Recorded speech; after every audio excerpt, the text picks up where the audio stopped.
चलिए बेटा, let's start today's topic.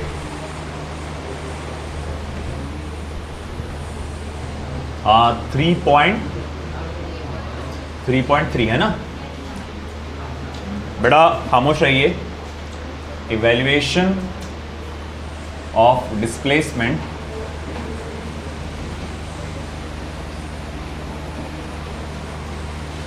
From equation of velocity. Evaluation of displacement from equation of velocity बहुत easy है बेटा। आपको इस बार velocity as a function of time दिया रहेगा। Velocity as a function of time ये दिया रहेगा इस बार, और आपसे सवाल में पूछा जाएगा कि भैया डिस्प्लेसमेंट कितना हुआ with in the time interval t1 से लेकर t2 तक। टाइम कहाँ से कहाँ बदलेगा? t1 से t2 तक टाइम की वैल्यू कम से कम t1, ज़्यादा से ज़्यादा t2 रहेगा। इसका मतलब समझ में आता है ना? t is less than equal to t1, sorry t is greater than equal to t1 और t is greater less than equal to t2। मतलब t की वैल्यू कम से कम t1 है ना, उसके बराबर या उससे बढ़ी जाएगी, और कम से कम ज़्यादा से ज़्यादा कितनी रहेंगी? t2 के बराबर रहेगी। तो ये लिमिट्स हो जाते हैं। तो ये कैसे निकालेंगे? बहुत आसान है बेटा। आपके पास इंस्टेंटेनियस का फॉर्मूला याद है आपको? अभी थोड़ी देर पहले डिस्कस किया था। पोजीशन की इक्वेशन होना चाहिए, उसका डेरिवेटिव लेना चाहिए विद रिस्पेक्ट टू टाइम, आपको इंस्टेंटेनियस वेलोसिटी मिल जाएगा। अब एक काम करो, आप इसको इधर ट्रांसफर करो। तो मैं यहाँ लिख सकता हूँ therefore dx is equals to instantaneous velocity into dt। मान लो तुम्हारे पास इंस्टेंटेनियस वेलोसिटी की इक्वेशन है as a function of time. Velocity की equation as a function of time, तो ये हो जाएगा आपका function of time into dt। ये हमको इक्वेशन कहाँ से मिली? वेलोसिटी से मिली।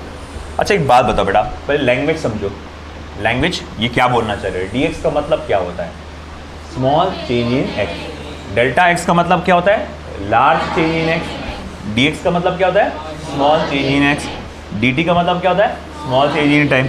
अगर ये देखा जाए तो स्मॉल चेंज इन x है, ये पूरा मिलाकर देखूंगा तो ये भी क्या है? स्मॉल चेंज इन x है ना बेटा, है ना? ये पूरा का पूरा पार्ट इतना कितना है? स्मॉल चेंज इन x माना जाएगा। हाँ भाई मान लिया स्मॉल चेंज इन x है। अच्छा ठीक, मेरा तो टारगेट क्या है? अपने को लार्ज चेंज इन x निकालना है, डिस्प्लेसमेंट निकालना है। तो बोले वो कैसे निकालेंगे? बेटा इसको इंटीग्रेट करना पड़ेगा, है ना? इंटीग्रेट करेंगे। अच्छा इंटीग्रेट तो करना है, कहाँ से कहाँ तक इंटीग्रेट करना है? टाइम की लिमिट्स क्या है? बोले t1 टू t2, है ना? तो सिंपली यहाँ इंटीग्रेट करेंगे। अब इंटीग्रेशन ऑफ dx आपको क्या देगा बेटा? डेल्टा x, है ना? मान लो आपको जो भी रहेगा पोजीशन, इनिशियल पोजीशन ये रहेगा, फाइनल पोजीशन ये रहेगा। तो डेल्टा x जो कि आप कह सकते हैं, इसको ऐसा भी लिख सकते हैं, जस्ट अ मिनट, इसको आप ऐसा भी लिख सकते हैं x2 माइनस x1, है ना? Integration f of t dt। तो ये आपको मिल गया। देखो dx का क्या होता है? x होता है ना। dx का इंटीग्रेशन क्या होता है? x होता है। अरे हाँ है ना, बोलो। dx का इंटीग्रेशन x होता है, उसका अपर लिमिट और लोअर लिमिट डालेंगे तो क्या हो जाएगा? x2 minus x1। x1 क्या है यहाँ पे? इनिशियल पोजीशन, जब टाइम t1 हो रहा था तब की पोजीशन क्या है? x2, और x1, और टाइम t2 हो तब की पोजीशन क्या है? x2। तो बोले भैया ये इस तरह से आप x2 माइनस x1 निकाल सकते हो, और x2 माइनस x1 को ही क्या बोलते हैं? Delta x। और डेल्टा x क्या होता है? डिस्प्लेसमेंट। तो इस तरह से आप सिंपल वेलोसिटी की इक्वेशन दी रहेगी। काय की इक्वेशन दी रहेगी? काय की वेलोसिटी, काय की वेलोसिटी, बोलो काय की वेलोसिटी की, काय में टाइम में, उसका क्या करेंगे? इंटीग्रेट करेंगे, है ना? और उससे आपको क्या मिल जाएगा? डिस्प्लेसमेंट। ठीक है, चलो इसको विथ एग्जांपल देखते हैं हम लोग। लिखो जल्दी जल्दी ये सब पार्ट। मैं एक बहुत आसान सा एग्जांपल देता हूं आपको।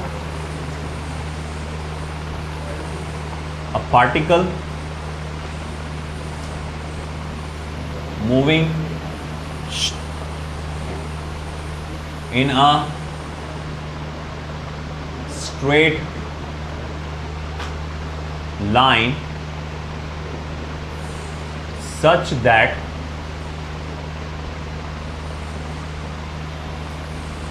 its velocity is given by v equals to 12t minus 3d square, where v is in meter per second and t is in seconds only. If at t equals to 0 seconds, particle is at origin, find position at t equals to 3 seconds. इसने आपसे position पूछा है बेटा, displacement नहीं पूछा है। क्या पूछा है बेटा? पोजीशन, है ना, फाइनल पोजीशन पूछा है। जब टाइम 3 सेकंड हो जाएगा तब की पोजीशन क्या रहेगी वो पूछा है। और x1 की वैल्यू क्या बताएंगे कोई क्वेश्चन पढ़कर? बेटा मेहंदी बाद में निकालो, इधर ध्यान दो। x1 की वैल्यू क्या आएगी बताएंगे क्वेश्चन पढ़कर?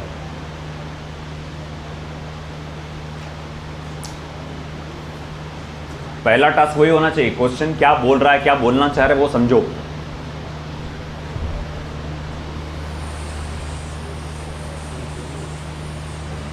बोलिए 0।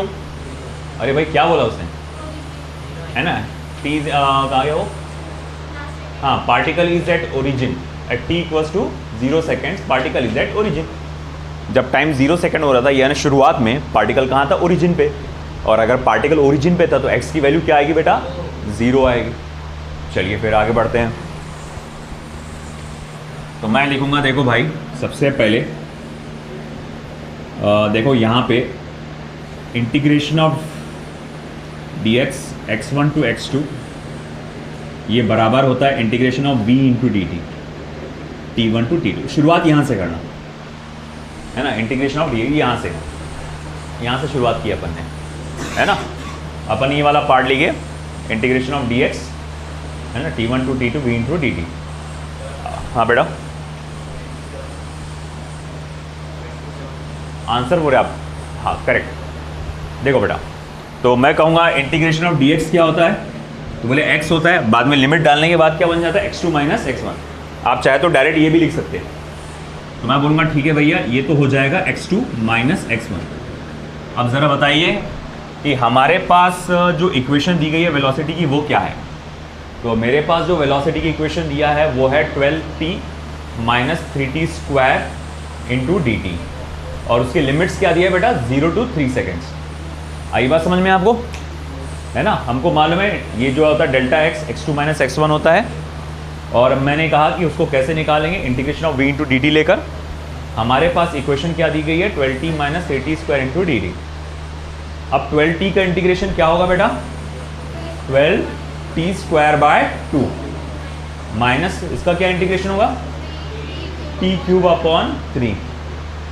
लिमिट्स आ जाएंगे बेटा 0 टू 3। देखो ये 3 कट गया, ये 3 कट गया, ये 2 और ये कट के 6 बन गया, है ना। तो अब क्या बचेगा बेटा फिर यहाँ पे?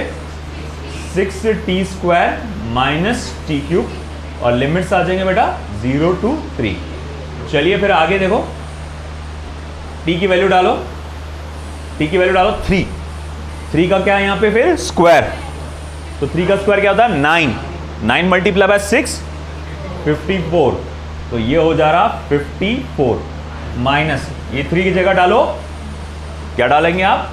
3 की जगह, यहाँ t की जगह 3 डालो, तो 3 का क्या है? क्यूब है। कितना होता है? 27। तो ये हो जा रहा 27। ये क्या है बेटा? x2 माइनस x1 है, मगर जहाँ तक मैं जानता हूँ x1 की वैल्यू क्या है बेटा? 0। तो मैंने इसको 0 पे डाल दिया। अब 54 में से 27 गया, कितना बचेगा? 27। ये आ गया आपका पोजीशन कि भैया फाइनल पोजीशन जो है वो क्या है? 27 मीटर से। आई क्या बात समझ में? बेटा कुछ नहीं, अपन ने सिर्फ इसका इंटीग्रेशन किया, जैसा ये बोला था वैसे इंटीग्रेशन करते चले गए, है ना। चलो ठीक है, इंटीग्रेशन करते चले गए और वैल्यू डाले अपन ने, इंटीग्रेट करके लिमिट्स डाले, आ गया आंसर। ठीक है, अब अगला ये हो गया उधर का लिखना, लेफ्ट साइड का। अगला question,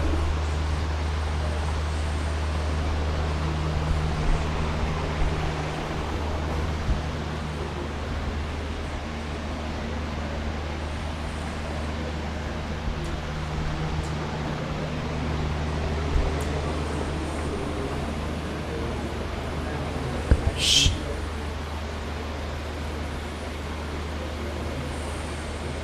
particle is moving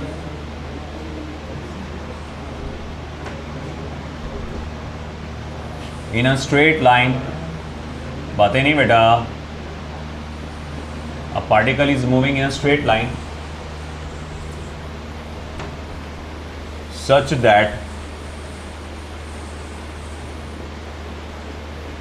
its velocity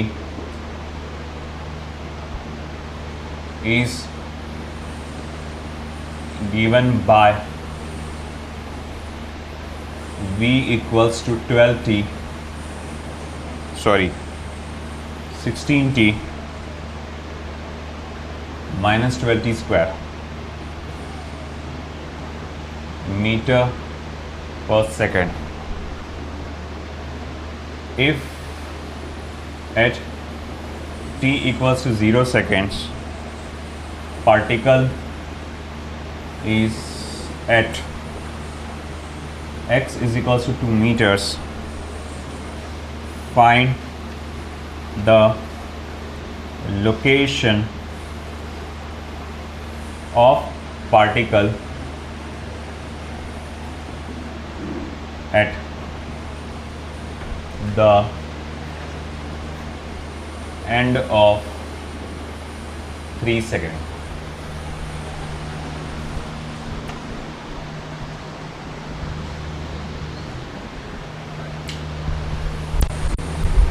करो पता लगा.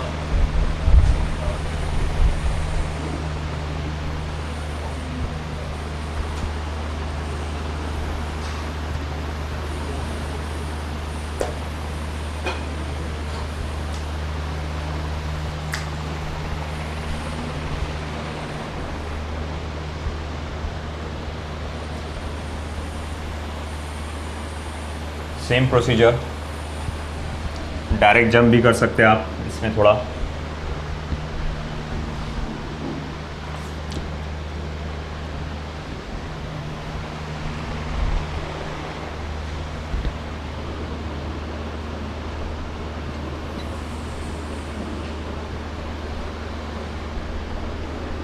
x2 minus x1 is equals to integration v into dt t1 to t2.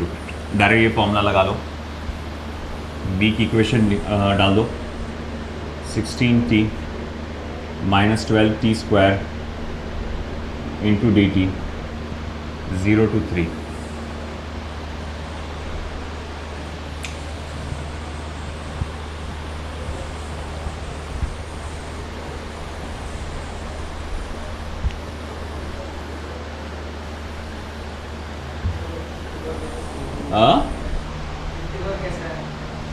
Limits डाल के upper limit minus lower limit. तुमने डेफिनेट इंटीग्रल पढ़े ना, उसमें क्या करते हैं इसके बाद अपन अपर लिमिट डालते है ना. किसमें इसका आंसर -34. देखते हैं इसमें t की जगह डाले, t की जगह 3 डाल दिए. यहाँ t का क्या है, स्क्वायर है. एक मिनट को, ये t का क्या है यहाँ पे, स्क्वायर है. अब t का यहाँ पर स्क्वायर है तो 3 का स्क्वायर हो जाएगा. 3 का स्क्वायर क्या होता, 9. 9 को 6 से मल्टीप्लाई करो 54 होता. फिर यहाँ पर t का क्यूब है तो 3 का क्यूब क्या होगा, 27. तो 54 माइनस 27 दैट इक्वल्स 27. क्या आया फिर बेटा, चलो देखते हैं, चेक करते हुए. x2 minus x1. x1 की वैल्यू पहले दे दिया ना उसने, कौन सी वैल्यू दिया, 2 मीटर्स. ठीक है, इसका क्या होगा 16t स्क्वायर अपॉन 2 और इसका इंटीग्रेशन क्या होगा बेटा, -12t क्यूब अपॉन 3 और लिमिट्स आपके आ जाएंगे 0 to 3 है ना. अब ऐसा है कि देखो यहाँ पर 3 1 जा 3 4 जा 2 1 जा 2 8 जा. Therefore x2 minus 2, x1 की वैल्यू क्या है, 2 है ना, is equals to 8t square minus 4t cube. Limits आ जाएंगे 0 to 3। देखो x2 माइनस 2 8, 3 का 2 का स्क्वायर 2 का 3 का स्क्वायर 3 का स्क्वायर क्या हो जाएगा 9 माइनस 4 मल्टीप्लाई बाय 27। जीरो वाला डाल के फायदा नहीं, क्योंकि देखो जीरो डालोगे तो पूरा आंसर वैसे भी क्या होने वाला है 0। तो लोअर लिमिट की वैल्यू डाल ही नहीं रहा मैं, क्योंकि मुझे मालूम है वैसे भी डालने के बाद भी आंसर क्या आने वाला है 0, है ना। अब करो कैलकुलेशन, 8 9 72 माइनस 4 मल्टीप्लाई बाय 27 108। इसका कैलकुलेशन करो कितना आ रहा, माइनस नहीं ये कितना आ रहा, माइनस 36 आ रहा है ना, और ये माइनस 2 हो जाएगा प्लस हो जाएगा, तो माइनस 34 मीटर्स। ये इसका फाइनल लोकेशन आ गया। आया समझ?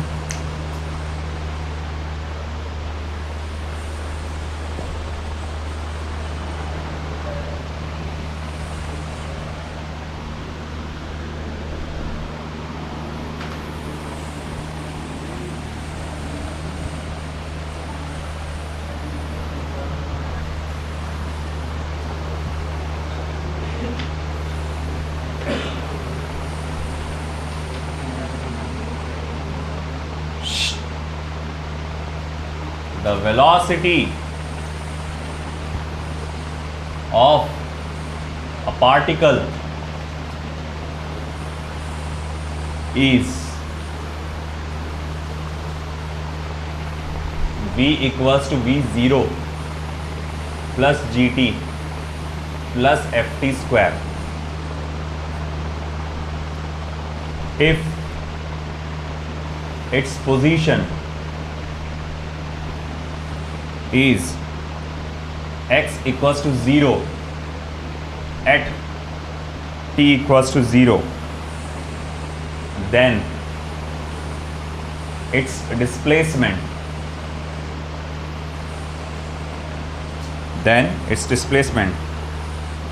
after unit time का मतलब t की वैल्यू क्या रहेगी 1 is first option v0 plus g by 2 plus f, second option v0 plus twice g plus thrice f, third option v0 plus g by 2 plus f upon 3, last option v0 plus g plus f।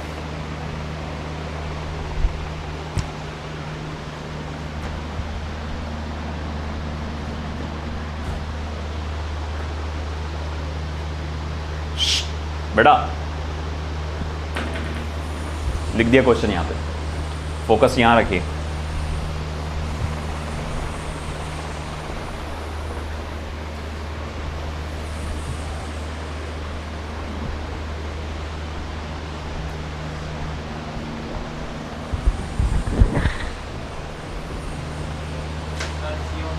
Correct, good. Displacement निकालना है completely, तो यहाँ पर displacement delta x रहेगा पूरा, जो कि रहेगा integration of v into D T in the given time limit of t1 to t2। v की वैल्यू क्या है v0 plus G T plus F T square into D T, और time limits क्या है बेटा 0 to 1। करो फिर,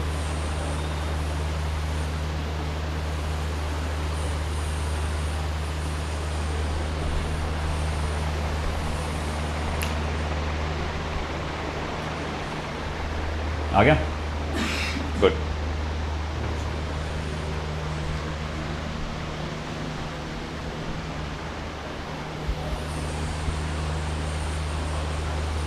बहुत ही simple question, C option, that's correct. देखो ये dt अंदर घुसेगा, v0 into D T, v0 तो अलग है, अकेला कांस्टेंट है, तो dt का इंटीग्रेशन होता है t, तो ये हो जाएगा v0 t, ये हो जाएगा g टी स्क्वायर बाय 2, और ये क्या हो जाएगा f टी क्यूब अपॉन 3।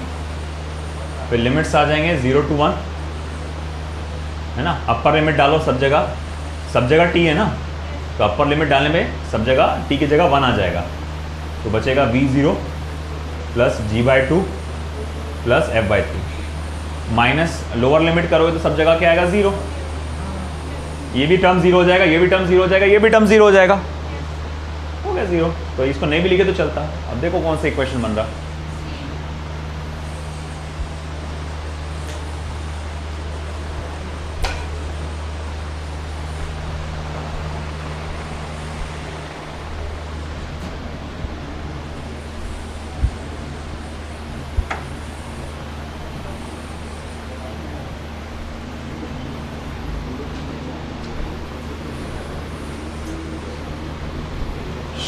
बातें नहीं,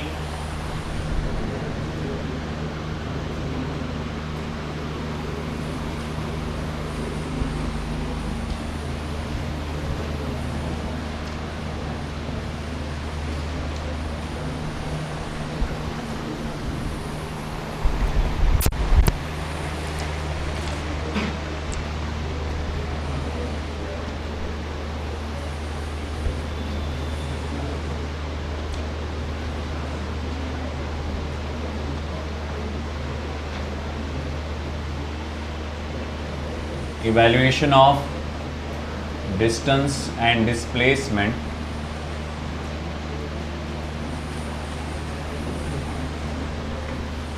from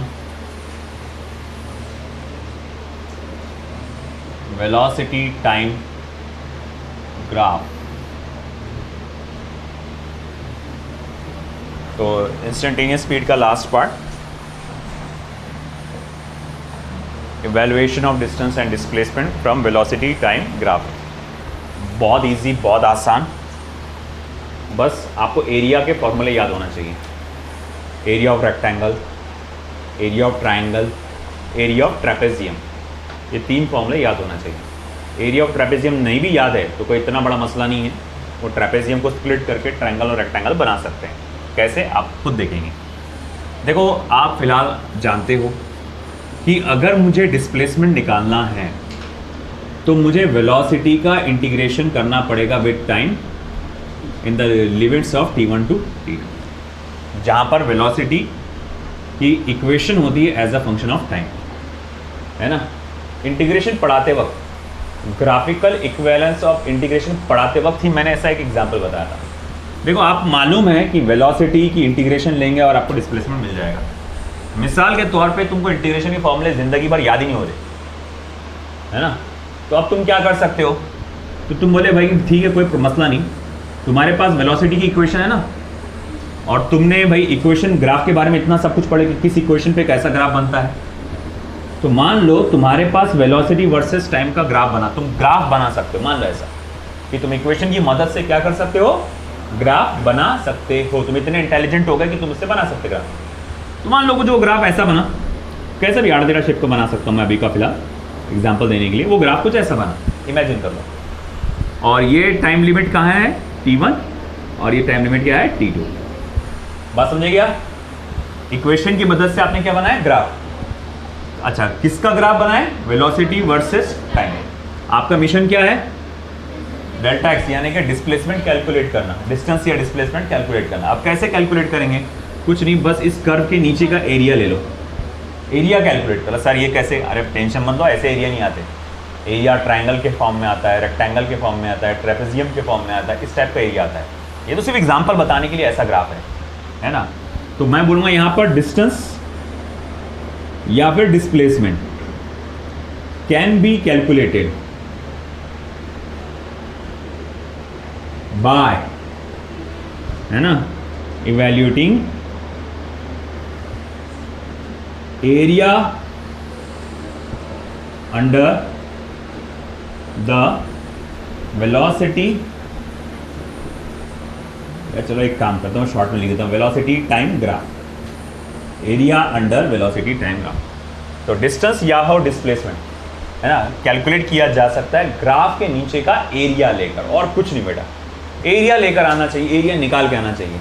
जैसे एक हम लोग बताएंगे, अगर मान लो ट्रायंगुलर शेप होता है ऐसा या फिर ऐसा, ये ट्रायंगुलर शेप होता है, इसका ये क्या कहलाता है, बेस, ये क्या कहलाता है, हाइट, इसको क्या कहते हैं? बेस। इसको क्या बोलते हैं? हाइट। तो एरिया ऑफ ट्राइंगल क्या होता है? Half of base into height. ये मालूम है ना, पढ़े हैं ना 9वीं 10वीं में। एरिया ऑफ ट्राइंगल क्या होता है बेटा?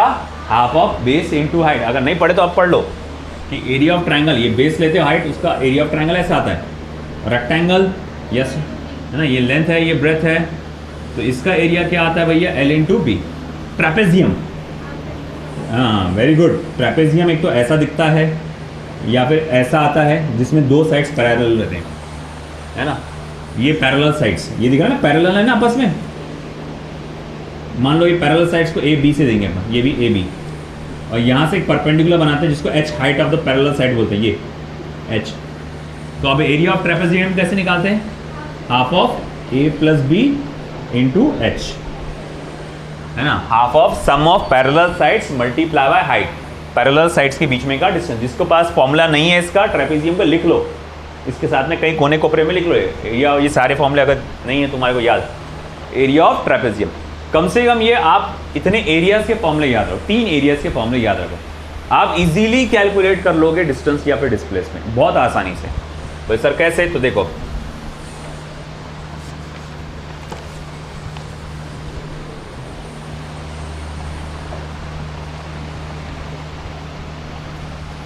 बहुत आसान आसान क्वेश्चन से शुरू करेंगे।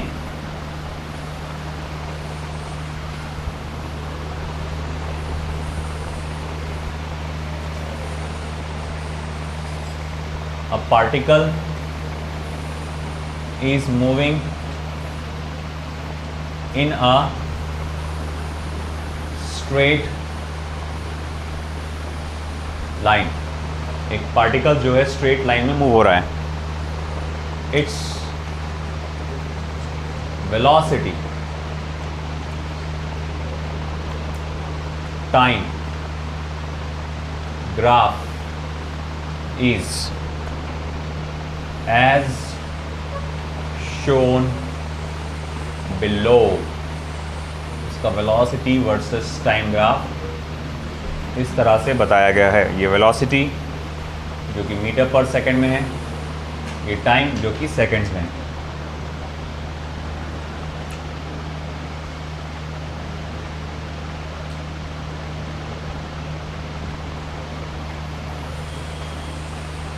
ये 0 सेकेंड, 5 सेकेंड और ये 10 सेकेंड टाइम दिया हुआ है। और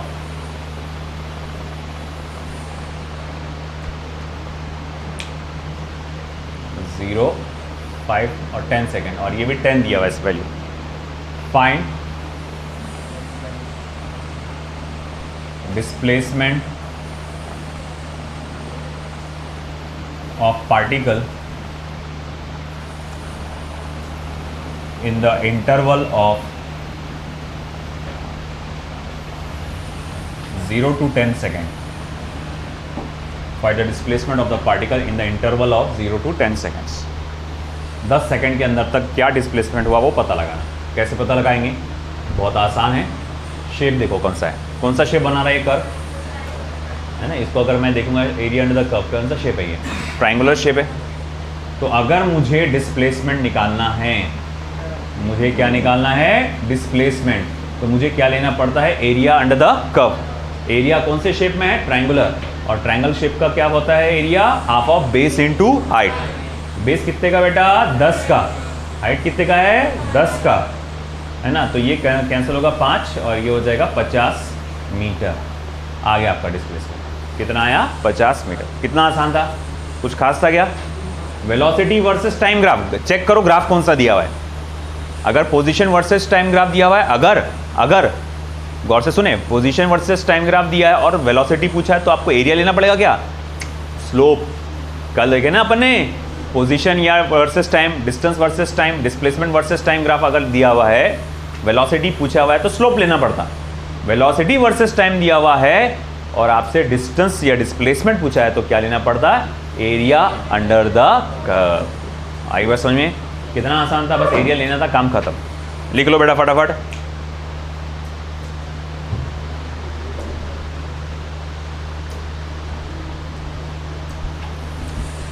उधर का हो गया क्या? नहीं हुआ?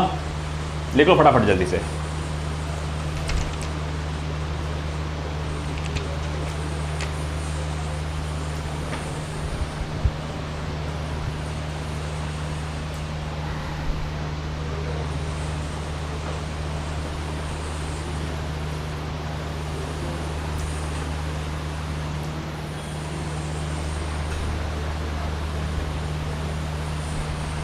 जल्दी लिखो बेटा।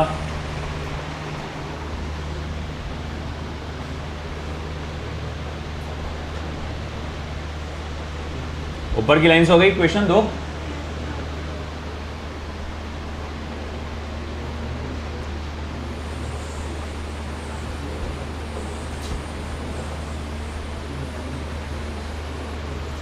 बातें नहीं।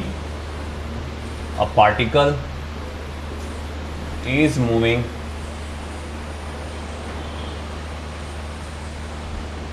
in a straight line। एक पार्टिकल स्ट्रेट लाइन में मूव हो रहा है तो अच्छी बात है। Its velocity time graph is as shown below। इसका velocity diagram, velocity time graph इस तरह से नीचे बताया गया है। कैसे बताया गया है देखो भैया, बहुत आसान सा है, बहुत ही चिल्लर है। ये वेलोसिटी और ये है टाइम, ये +10 -6। और ये लाइन कुछ ऐसी गई है।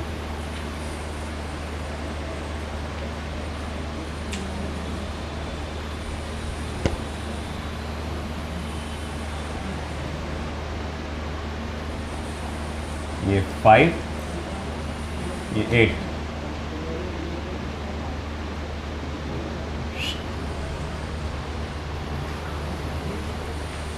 Find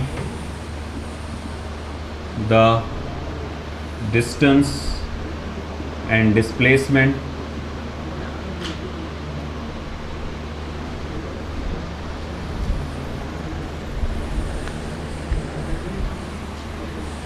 बातें नहीं बेटा, of particle in 0 second 8 second. Distance और डिस्प्लेसमेंट निकालो पार्टिकल का 0 सेकेंड से लेकर 8 सेकेंड के बीच में। डिस्टेंस और डिस्प्लेसमेंट कैलकुलेट करिए। 2 चीज़ें पूछा है इस बार, डिस्टेंस भी पूछा है, डिस्प्लेसमेंट भी पूछा है ना। अब इन दोनों को कैसे कैलकुलेट करेंगे? क्या उन दोनों की वैल्यू सेम है या कुछ अलग अलग आएगी? बिल्कुल अलग अलग आएगी।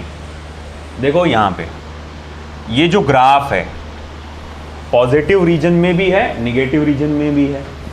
इससे पहले वाला ग्राफ सिर्फ और सिर्फ क्या था? पॉजिटिव रीजन में। इसका मतलब क्या होता है मालूम क्या? अगर कोई ग्राफ सिर्फ पॉजिटिव रीजन में है, इसका मतलब ऑब्जेक्ट सिर्फ सीधा सीधा ट्रैवल कर रहा है, सिर्फ सीधा सीधा ट्रैवल कर रहा है। इस मामले में अगर ऑब्जेक्ट सीधा सीधा ट्रैवल कर रहा है तो डिस्टेंस और डिस्प्लेसमेंट कैसा होता है बेटा? सेम होता है। तो इस ग्राफ के लिए, क्योंकि इसमें सारा का सारा हिस्सा कहां था? पॉजिटिव रीजन में था, डिस्टेंस और डिस्प्लेसमेंट कैसा था? सेम था। मगर यहां पे ग्राफ जो है मुझे पॉजिटिव रीजन में भी नजर आ रहा है और हाँ, तो क्या अब डिस्टेंस और डिस्प्लेसमेंट सेम हो सकता है क्या? नहीं। क्यों मालूम क्या? निगेटिव रीजन का मतलब क्या हुआ कि वो ऑब्जेक्ट गया ऐसा ऐसा ऐसा, फिर बाद में पलटा और पलट के वापस आया, है ना।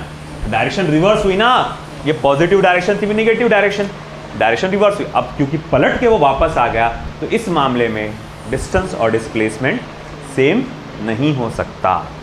तो सर कैसे कैलकुलेट करेंगे? अरे बहुत आसान है। ये जो एरिया निकालो, फिर से ये area under the curve calculate करो। यहाँ पे जो है ये भी एरिया कैलकुलेट करो। डिस्प्लेसमेंट निकालने के लिए देखो ये एरिया अंडर कर्व क्या इंडिकेट करता है? डिस्प्लेसमेंट। ये भी डिस्प्लेसमेंट बताएगा, मगर ये बताएगा displacement in the positive direction, ये बताएगा displacement in the negative direction. तो जब आप डिस्प्लेसमेंट निकाल रहे हो, क्या निकाल रहे हो? डिस्प्लेसमेंट। तो इनकी साइन कन्वेंशंस को बरकरार रखेंगे। अगर इसका एरिया प्लस में आ रहा है तो एरिया प्लस में लिखो, अगर इसका एरिया माइनस में आ रहा है तो इसका एरिया माइनस में ही लिखो। कब?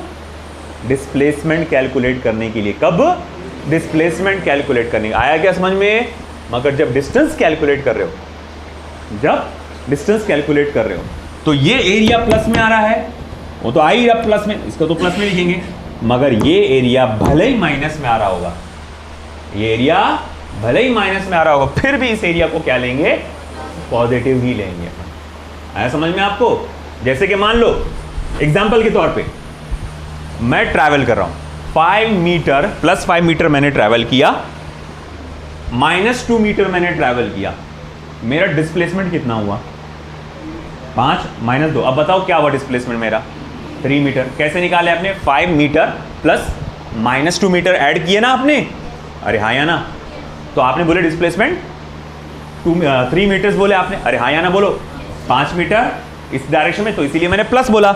अब मैंने डायरेक्शन को रिवर्स किया, डायरेक्शन उल्टा हो गया ना मेरा, तो इसीलिए अब डिस्प्लेसमेंट मैंने बोला कितना हुआ मेरा, -3 मीटर, -3 बोला था ना मैंने, -2 मीटर, चलो ठीक है, -2 मीटर। तो मैं बोलूँगा ठीक है भाई, 5 मीटर प्लस -2 मीटर, और ये कुल मिला के जो डिस्प्लेसमेंट होगा आपका वो हो जाएगा फिर 3 मीटर। आया ना बोलो, है कि नहीं? मगर मेरा तुमको डिस्टेंस कैलकुलेट करना है, तो 5 मीटर प्लस 3 मीटर, डिस्टेंस क्या कैलकुलेट कर रहे हैं, डिस्टेंस। तो बोले ठीक है भाई, जब डिस्टेंस कैलकुलेट करना है तो बोले 5 मीटर प्लस 3 मीटर। मतलब क्या हुआ, ये देखो, ये तो डायरेक्शन पॉजिटिव है, ये डायरेक्शन निगेटिव है।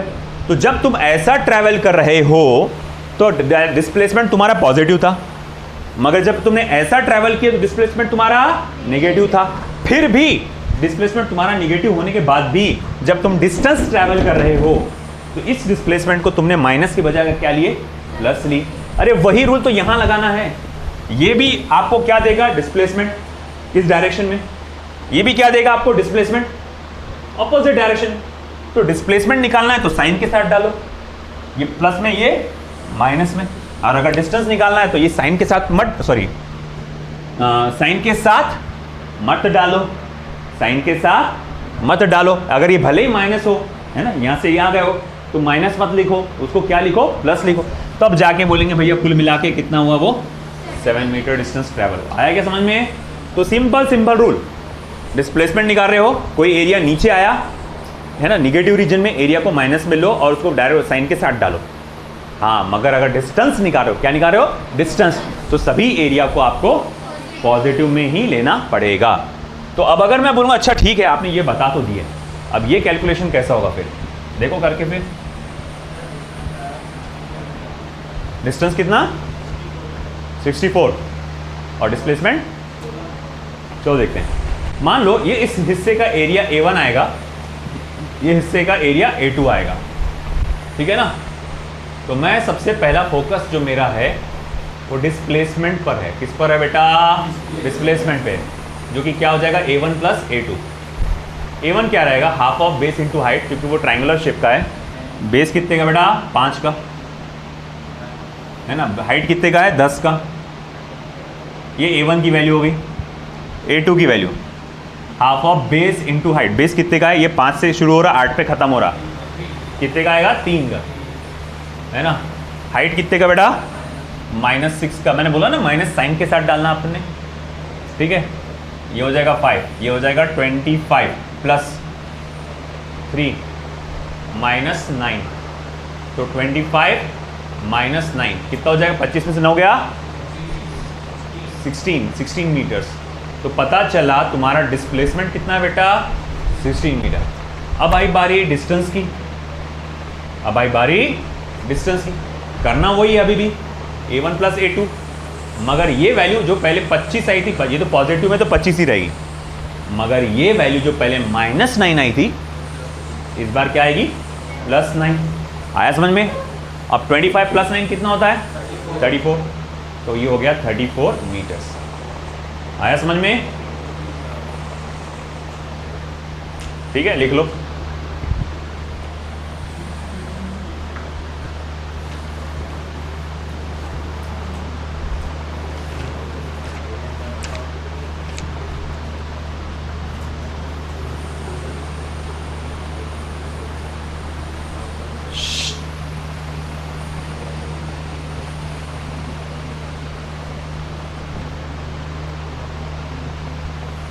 Next question.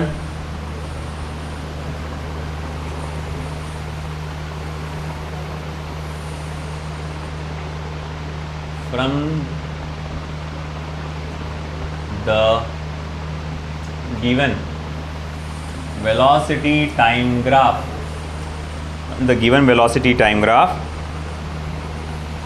find distance and displacement of particle from 0 second to 6 second.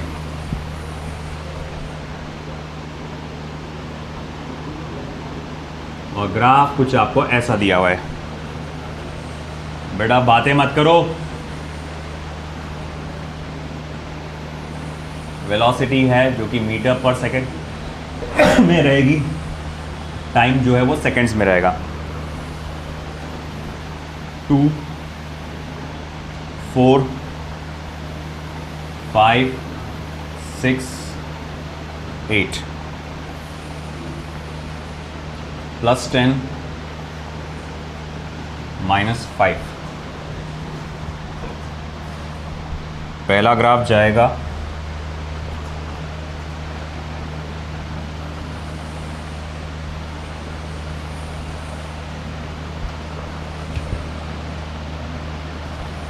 से 4 के लिए,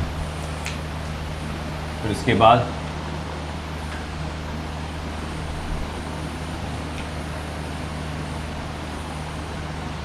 ठीक है भाई,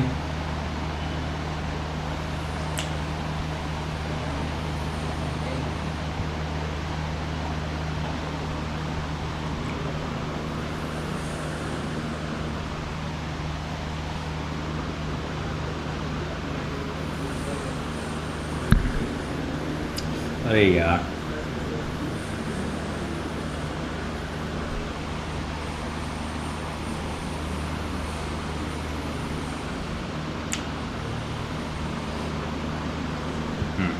करो कैलकुलेट। देखो ये ट्रेपेजियम बन गया है ना, सीधा बैठो बेटा, ट्रेपेजियम बन गया। आप इसको अगर ट्रेपेजियम नहीं निकाल पा रहे तो ये एक देखो 2 ट्रायंगल और एक रेक्टेंगल बन गया यहाँ पे। तो उसको ऐसा देख सकते हैं कि एक 2 ट्रायंगल है और एक रेक्टेंगल है। बस इसमें इतना कुछ नहीं होने वाला, आपका काम बढ़ जाएगा और कुछ नहीं। अब आपको एक एरिया निकालने के बजाय 3 एरिया निकालना पड़ेगा। तो इसलिए मेरे हिसाब से एरिया ऑफ ट्रेपेजियम का फॉर्मूला याद रखो, half of sum of parallel sides multiply by height. चलो करो कैलकुलेट, देखते हैं कौन सही कैलकुलेट कर पाएगा।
एरिया ऑफ ट्रेपेजियम लो पूरा, फिर बाद में area of triangle low.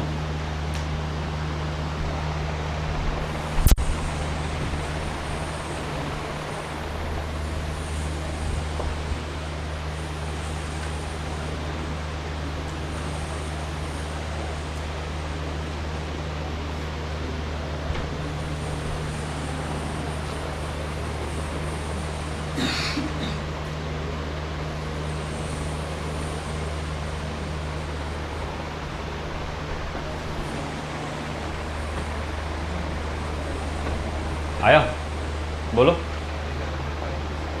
Distance 37.5, displacement 32.5, correct, good. वैसे कितने लोगों ने, अच्छा हुआ कि ये तुम्हारा आगे बढ़ गया ये काम, सेकंड एरिया निकाले क्या आपने? कितने लोगों ने ये पूरे ट्रायंगल का एरिया निकाले? पूरे ट्रायंगल का एरिया निकाले क्या? आपको टाइम कहां से कहां तक दिया हुआ है? 0 सेकंड से 6 सेकंड। तो आपको सिर्फ यहां तक निकालना है एरिया, यहां तक मत जाना। ये एरिया दिया हुआ, भले ही दिया हुआ, ये क्या होता है एक्साइटमेंट में कई बार आप, तुमको मालूम है, एरिया निकालो एरिया निकालो एरिया निकालो, वो कई बार आगे तक का ग्राफ, आपको आगे तक का टाइम दे देता, आगे के टाइम तक का ग्राफ देता, मगर पूछता है सिर्फ बीच तक के कहीं। तो जहां तक टाइम दिया हुआ है सिर्फ वहीं तक का निकालो। तो मैं सिर्फ यहीं तक का निकालूंगा एरिया। सबसे पहले ये वाला एरिया देखता हूं मैं, area of trapezium A1, displacement distance, देखो हाफ ऑफ एरिया, देखो सम ऑफ पैरेलल साइड, ये साइड कितने का है? ये देखो, ये साइड और ये साइड पैरेलल है। अरे हाँ या ना बोलो, ये साइड और ये साइड पैरेलल है। इसकी लंबाई कितनी बेटा? 5, और इसकी लंबाई कितनी है? 2। तो सम ऑफ पैरेलल साइड्स मतलब 5 + 2 मल्टीप्लाई बाय हाइट यानी कि 10 है ना, तो ये हो जाएगा 5, ये हो जाएगा 35 यूनिट्स। ये आ गई A1 की वैल्यू। अब आई बारी A2 की, half of base into height का फॉर्मूला लगेगा। हाफ ऑफ बेस कितने का बेटा? 1 का, ये ना 1 का है बेस है, हाइट कितने का? -5 का, यानी कि -2.5 यूनिट्स। अब अगर मुझे डिस्प्लेसमेंट चाहिए तो उसके लिए क्या करना पड़ेगा? 35 प्लस -2.5, ये क्या हो जाएगा? 32.5 मीटर्स। और अगर मुझे डिस्टेंस चाहिए तो मुझे क्या करना पड़ेगा? 35 प्लस 2.5 है ना। अब इसका मैग्नीट्यूड लेना पड़ेगा, जो कि क्या हो जाएगा बेटा? 37.5 मीटर्स। आया समझ में? ठीक है, तो दिस इज इट। ये हमारा ये वाला पार्ट भी कंप्लीट होता है, evaluation of distance and displacement from velocity time graph. कल जो है हम लोग DPP लेंगे, DPP 2 है ना, नीट की। सभी के पास है आई थिंक दिया हुआ, उसकी तैयारी करो अच्छे से।